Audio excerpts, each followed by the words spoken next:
this was an act of terror, and a particularly cowardly act of terror aimed at innocent civilians, aimed at people going about their lives who had no idea of what was about to hit them. This is a Fox News alert. Terror has hit New York City again. At least 8 people are dead so far after an attack that authorities describe, as you heard there from the mayor, as an act of terror. A man driving a truck down a busy bicycle path near the World Trade Center Memorial. After plowing over runners and bike riders, this man hopping out of a truck yelling "Allah Akbar." According to police, the driver was shot by police on the scene and is now in custody, being treated. Correspondent David Lee Miller is down on the scene of this attack. David Lee. Brett, authorities still trying to figure out exactly what happened here, but this was an act of terror. It began a little after 3 o'clock. We talked to one of the witnesses who was on the scene at the time. His name, Tawid Kabir. He was afraid for his life, but he wasn't so afraid that he didn't pick up his cell phone and record the video you're now about to see. This video shows the man believed to be the perpetrator running through the streets on the west side of Manhattan. According to witnesses, he had in his hands 2 guns. Authorities now believe that they were a paint gun and or a BB gun. Moments after this video was recorded, the perpetrator was shot in the leg by police. He is now being treated at Bellevue Hospital here in New York City. At this hour, we are told that at least 8 people were killed and as many as a dozen were injured.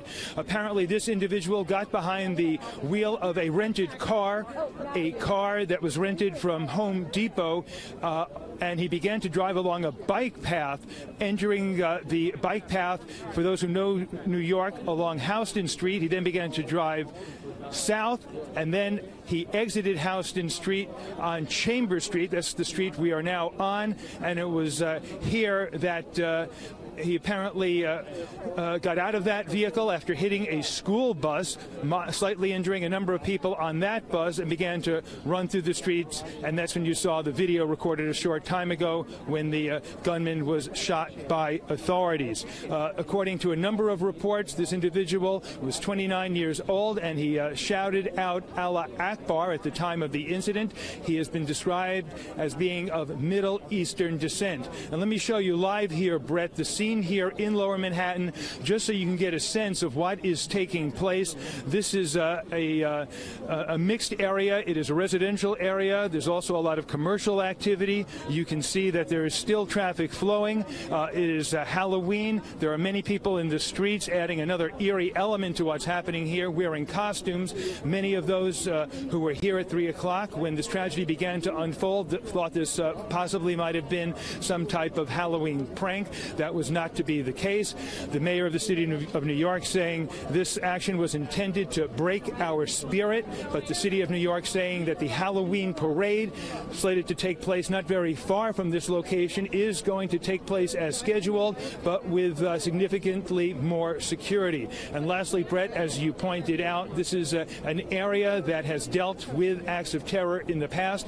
We are about half a mile or so from the World Trade Center, so many people here still very much on edge, despite the fact this incident took place at 3 o'clock, now a little more than 3 hours after the attack. Nerves still very much on edge. This now as authorities continue their investigation, but at this hour, at least 8 dead.